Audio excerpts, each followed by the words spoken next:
तो घर में रहकर तपस्या करने का मौका मिल जाए आपको, इससे अच्छी बात क्या हो सकती है। आप देखते हैं ना कि पुराने एक संत थे, वो सुनाया करते थे, वो सुनाते थे कि पंढरपुर का इतना प्यारा तीर्थ कि वहां पर बहुत सारे संत इकट्ठे हुए। अब सुनाने का उनका तरीका था कि ऐसे संत इकट्ठे हुए जो अलग अलग समय में थे। तो उनमें संत तुलसीदास जी सबसे आगे खड़े हुए थे। हालांकि उनका कार्यकाल अलग टाइम का था, लेकिन महात्मा जी सुनाया करते थे ऐसे कि संत तुलसीदास आगे खड़े हुए और उन्होंने जाकर भगवान को धन्यवाद किया कि आपने मुझे संसार में बांधने के लिए पहले पत्नी दी और पत्नी का कुछ समय साथ रहा, फिर पत्नी ने ही मुझे इतना खरा खोटा सुनाकर और तेरे चरणों से जोड़ दिया। ऐसा कुछ बोल दिया, दिल पे लग गई बात। तो उसने जो बोला तो अपनी तरफ से नहीं बोला, भगवान तो अपने चरणों में जोड़ना चाहता था, इसलिए तुम्हें धन्यवाद देने के लिए आया हूं कि उसने बोला और तेरे चरणों में जुड़ गए। अब उन्हीं के साथ में दूसरे संत थे, संत एकनाथ। उन्होंने भी अपनी पत्नी की बात करी, भगवान जी आपने मुझे पत्नी ऐसी दी जिसका अलग ही व्यवहार है। वो कहती है कि आप भजन करो, धर्म करो, दुनिया में ज्ञान का प्रकाश फैलाओ, आपको दुनियादारी में नहीं फंसना, रोजी रोटी का काम, घर चलाने का काम, ये जिम्मेदारी मेरी, आपकी नहीं, वो मैं करूँगा। आप तो धर्म करो, आप तो भजन करो, आपका ध्यान भगवान की तरफ आए, क्योंकि मैं आपके सपनों को पूरा करने के लिए, साथ देने के लिए हूँ। तो वो भगवान से बोले, आपने मुझे इतनी अच्छी पत्नी दी कि उसने मुझे निश्चिंत करके और आपके चरणों से जोड़ दिया, तो आपके लिए बहुत बहुत धन्यवाद। अब दो तरह के हो गए, एक कहते हैं कि पत्नी ऐसी जिसने पूरी तरह वैराग्य पैदा करा दिया। अब तीसरे संत तुकाराम जी, तुकाराम जो है वो भी आगे गए, वो भी पत्नी की बात करने लगे। अब तुकाराम की पत्नी कैसी थी, एक बार वो जब अपने कहीं से खेत में से गन्ने लेकर आ रहे थे, तो गन्ने सारे अपने कंधे पर रखे हुए, रास्ते में लोग मिल गए, संत जी गन्ने रखे हुए, मीठे हैं क्या?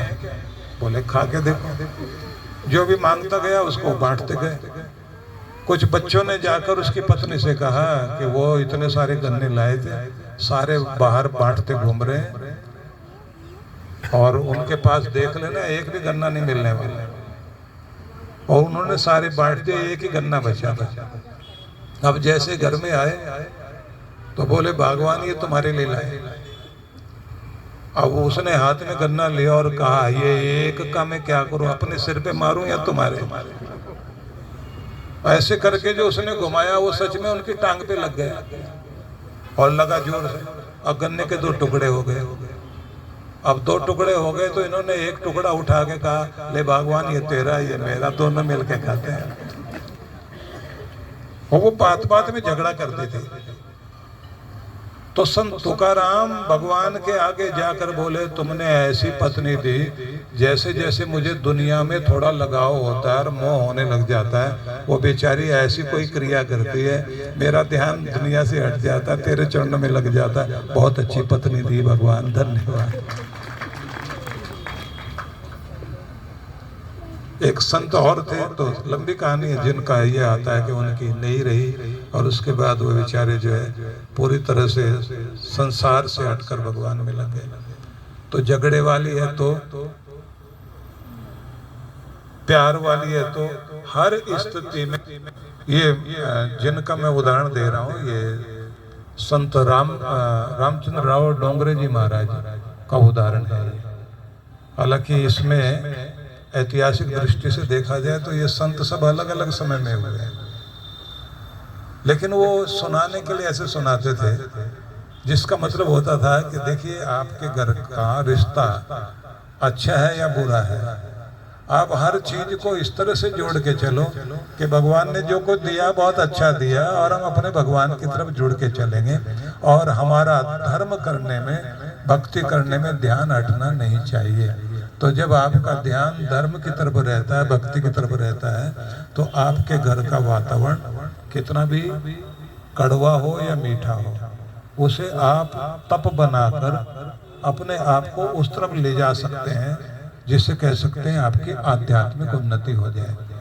और अगर आप अपनी आध्यात्मिक उन्नति नहीं करते तो फिर तो यही है कि आप संसार में हैं जरूर, लेकिन संसार में रहते रहते भी आप लगातार लगातार लगातार नीचे की तरफ तो जा रहे हैं, क्योंकि शरीर छूटेगा तो जाएंगे कहाँ? अगर अच्छा जीवन नहीं जिया तो फिर पशु लोक में पहुंच जाएंगे, और अगर मनुष्य होकर भी मनुष्य नहीं बन पाए अगले जन्म में तो फिर तो हमारा असफल हो गए ना, फेल हो गए। और अगर देवता बन गए, ऋषि मुनि बन गए तो ऊंचाई है, और अगर भगवान के दरबार में जाने का मौका मिल गया, मोक्ष हो गया, तो उसको सबसे बड़ी सफलता माना जाता है। तो कम से कम स्वर्ग तो मिले, और नहीं तो जन्म लेकर दोबारा धरती पर आए तो अच्छे कुल में, अच्छे वातावरण में धरती पर आए और फिर धर्म कर्म करें, बुरा कुछ करने का हमें किसी भी तरह से मौका ही ना मिले, ना वैसी बुद्धि हो। तो आप लोग ये कोशिश कीजिए, देखिए आपके पास में यहाँ से आश्रम दूर तो है नहीं, और जगह भी ऐसी है पहाड़ों से घिरी हुई, और चंडीगढ़ में तो चंडी माता के कारण ही जो चंडीगढ़ है ना, मतलब जो ज्योति स्वरूपा है, दुर्गा माता है, उन्हीं के नाम के कारण तो चंडीगढ़ चंडीगढ़ कहलाता है। और पंच नहरों का रूप माना जाता था, जिसके कारण पंचकुला कहलाया। तो आप ये समझ लीजिए कि जहाँ पर ज्योति का, प्रकाश का, जगदम्बा माँ का पूरा प्रभाव जिस जगह पर है, उस जगह पर आपका आश्रम है। और कभी कभी वहाँ पर जो है वो अपना वाहन भेज भी देती है, माता का की सवारी आ जाती है ना कभी कभी उधर। एक तो वो सवारी होती है ना जो किसी के अंदर आ जाती है, वो किसी के यहाँ जो है वो आके बोले कि जी रिश्ता तो लड़के का किया था, लेकिन करते ही जो है उसको लेके गए मंदिर में, वहाँ जाते उसके अंदर माता आ गई लड़की में। तो फिर मैंने कहा क्या हुआ? बोले फिर हम हाथ जोड़ा है कि माता को तो घर में लाएंगे नहीं, लेकिन आपके आश्रम में तो सीधे सीधे शेर आता है ना, बाहर बाहर आता है, अंदर नहीं आता। ये मत सोच लेना हम वहाँ जाएंगे शेर से मुकाबला हो जाएगा। उसका मतलब सिर्फ इतना ही है कि उस जगह देवी माता का पहरा है, वहाँ पर उनकी कृपा है। और शिव जी का स्थान भी है, तो जहाँ पर शिव और शक्ति दोनों का स्थान है, राधा कृष्ण का प्रभाव है, जहाँ पर जगदम्बा माँ का स्थान, गणपति का स्थान है, तो ऐसे स्थान में जितना हो सके अपने पाठ पूजा का नियम निभाइए। और अब की बार तो पूर्णिमा ही समझ लीजिए आज भी, क्योंकि कल का प्रभाव चल रहा है ना। इस बार तो मैं चल के आ गया,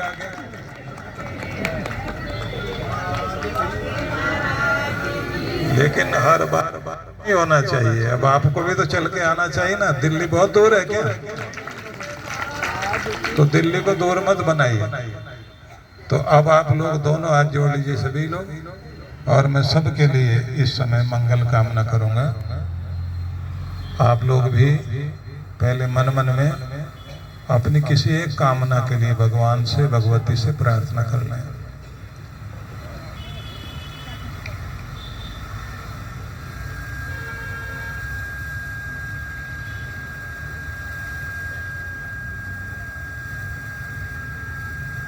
मेरे साथ बोलिए, ओम सत्यः सन्तु अस्माकं कामः सफलः संतो अस्माकं कामः। ओम शांति शांति शांति। तो भगवान करे आप सबकी कामनाएं सफल हों और सच हो जाए। तो सबको बहुत बहुत आशीर्वाद। और